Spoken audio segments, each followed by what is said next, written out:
देखिए सौभाग्यशाली हैं, इतने अनुभवी लोग आपके साथ, इसका लाभ उठाइए सब लोग।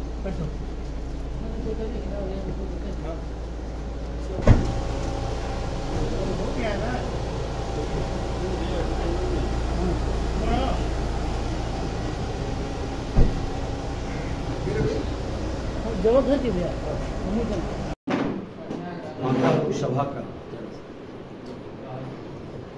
ये है और कई जानकारी भी मिली है। जिस तरह से पूरे बिहार के अंदर हर जिले में हत्या, अपहरण, लूट, बलात्कार की घटना, बांका के अंदर भी आज कई घटना को लोगों ने बताया, घटना को अंजाम दिया गया है। आपके बौसी प्रखंड में बलात्कार की घटना हुई है और कटोरिया में गला रेत कर हत्या है, चांदू के अंदर भी बता रहे हैं। और सबसे बड़ी चीज़ है कि इस जिला को आतंकवादियों का गढ़ बनाने का जो प्लानिंग और योजना था, पीएफआई का, मदरसे के अंदर जो बम विस्फोट हुआ था, एनआईए से उसकी जांच कराकर और इस तरह के प्रवृत्ति को रोक लगाने का हम लोगों ने मांग भी किया था। उसको खाना पूर्ति कर करके कहीं न कहीं बात को छुपाने का, भटकाने का खेल खेला गया और उच्च पद पर बैठे लोग इस खेल में सम्मिलित हैं। इस तरह से बिहार के अंदर ये 90 के दशक में ले जाना चाह रहे हैं। भारतीय जनता पार्टी उस जंगल राज से भी लड़ा था, चाणक्य बनकर नीतीश कुमार को चंद्रगुप्त बनाया था, वह नकली निकला। अब बिहार के लोग उनको पलटू राम कहते हैं और वो व्यक्ति उस जंगल राज को जनता राज कहने लगे। लेकिन ये जनता राज नहीं, ये पूरी तरह से गुंडा राज में तब्दील हो गया है और बिहार को गुंडों के हवाले कर दिया।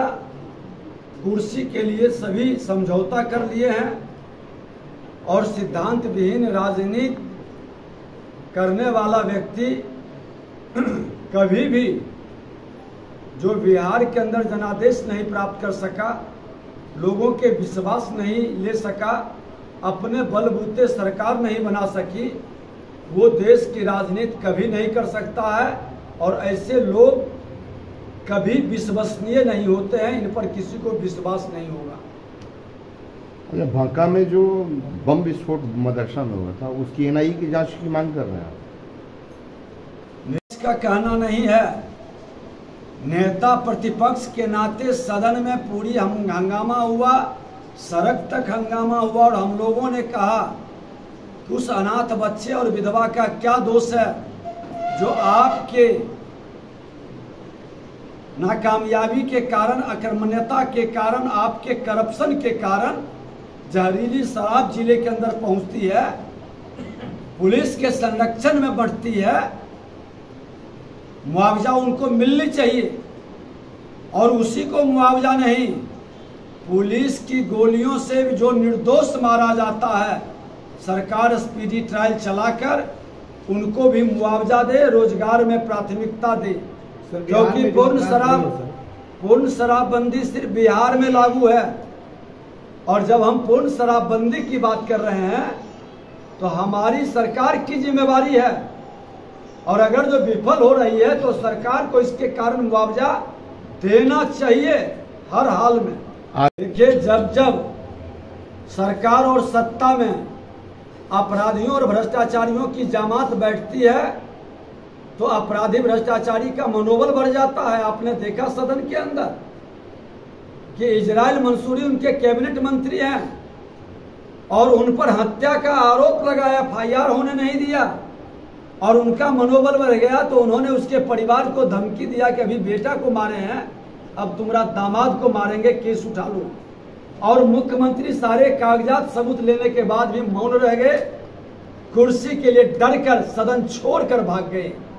इसलिए खुल के ये सरकार के संरक्षण में अपराध और भ्रष्टाचार हो रहा है। बालू माफिया, दारू माफिया, जमीन माफिया आज इनके सरकार के संपोषित पैसे की उगाही कर करके इनके पार्टी के फंड में और इनके लोग इसके लाभान्वित हो रहे हैं। बाबा बागेश्वर धाम को लेकर जिस तरह से विवाद खड़ा किया गया है, उस पर क्या कहेंगे? देखिए, भारतीय जनता पार्टी हर संस्कृति का सम्मान करता है और सनातन धर्म, हिंदू धर्म भारत की मिट्टी की जीवंतता को प्रदर्शित करता है और हमारे संत इस सनातन के सत्य को लोगों तक पहुंचाता है और सनातन के सत्य और सांस्कृतिक विरासत से अवगत कराता है। और इस विरासत को अवगत कराने वाले जो लोग बिहार के अंदर आएंगे, हम उनका स्वागत करेंगे, अभिनंदन करेंगे। और ये भूल जा रहे हैं चोर दरवाजे से आकर बैठने वाले सत्ता में कि ये जनादेश आपको नहीं मिला है, ये जनादेश देश के प्रधानमंत्री नरेंद्र मोदी जी को मिला है और आपकी जिम्मेदारी नहीं है। दिनों पहले आनंद मोहन की रिहाई हुई, इस पर खुलकर कोई विरोध नहीं कर रहा है, न समर्थन कर रहा है। आपकी पार्टी का स्टैंड क्या है? भाजपा उसको सही मानती है या गलत मानती है? आपने खुल के देखा कि आनंद मोहन जी की रिहाई या किसी भी अपराधियों की रिहाई ये कोर्ट का काम है, कोर्ट को निर्णय लेना चाहिए।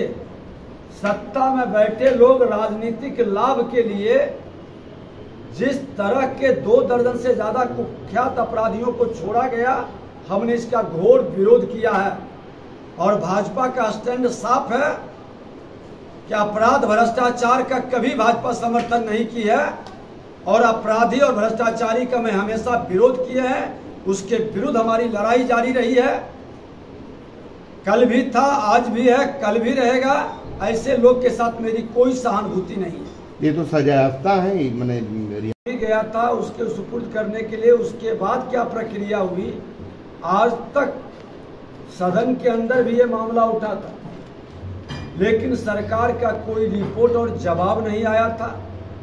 सरकार की एक्टिविटी कहीं न कहीं इस तरह के मामले में, आज सहरसा के अंदर जो दंगा हुआ और वहां बम विस्फोट हुआ, उसमें लोगों के हाथ तक उड़ गए, कई लोग घायल हुए और यही मांग हमारे पूर्व विधायक जमाहर प्रसाद कुशवाहा जी कर रहे थे। हम लोगों की बैठक में उनके पदाधिकारी भी बैठे थे, एसडीओ थे, डीएसपी थे, डीडीसी थे और उस समय उन पर कोई आरोप नहीं लगा और एनआईए से जांच कराने के लिए मुख्यमंत्री को उन्होंने पत्र लिखा तो इन्हीं को अज्ञात के 500 से ज्यादा अज्ञात करके दंगा में लिखता है और उसी अज्ञात में इनको भी भेज दिया। ये सरकार की कहीं न कहीं कायरता झलकती है। जो सत्य बोलता है, सत्य जानने का प्रयास करता है, उसको फंसाने का, धमकाने का, डराने का काम सरकार करती है। सदन के अंदर माननीय मुख्यमंत्री जी उठ करके यही कह रहे थे कि ये कोर्ट का मामला है, कोर्ट करेगा, तो आज क्यों वो ये काम कर रहे हैं? और आनंद मोहन जी के आड़ में 2 दर्जन कुख्यात अपराधियों को छोड़ने का खेल, ये कहीं न कहीं जातीय उन्माद पैदा करने का एक मानसिकता है, उसकी राजनीतिक लाभ का, जो कहीं से उचित नहीं है। सर, एक चीज और है कि सत्ता पक्ष के द्वारा कहा जा रहा है कि बिहार में जहरीली शराब से मरने के बाद बिहार में जमींदारी नहीं है, जमींदारी जनता की है और जनता उनके स्वागत के लिए बाहें फैलाए खड़ी है। और अगर जो एक चीज और मैं कहना चाहूंगा, अगर जो कोई सनातन धर्म, हिंदू धर्म के प्रति इसको कलंकित, लज्जित करने का, इसके संतों को, इसके गुरुओं को अपमानित करने का खेल खेलेगा तो बिहार की जनता उसके मुंह में कालिक भी लगाएगी और उसका बहिष्कार भी करेगा। ये लग रहा है कि हम लोग अपने पा सकेंगे क्या सीटों की? भारतीय जनता पार्टी सभी सीट पर चुनाव लड़ेगी और इस बार बता देते हैं कि एक तरफा बयार बहेगा। एक तरफ भ्रष्टाचारियों की जमात रहेगी और एक तरफ भ्रष्टाचार मुक्त करने वाले की जमात रहेगी। इस राष्ट्र को भ्रष्टाचार मुक्त करने का संकल्प देश के प्रधानमंत्री नरेंद्र मोदी जी ने लाल किला से लिए हैं और सभी कार्यकर्ता हनुमान बनकर राम राज स्थापित करने के जो प्रधानमंत्री जी की मंशा है उसके लिए हर लंका को दहन करेंगे, कोई ताकत नहीं रोकेगी। चलिए, धन्यवाद। अपराधियों के मन के अंदर से भय खत्म हो गया है और इसकी साठगांठ कहीं न कहीं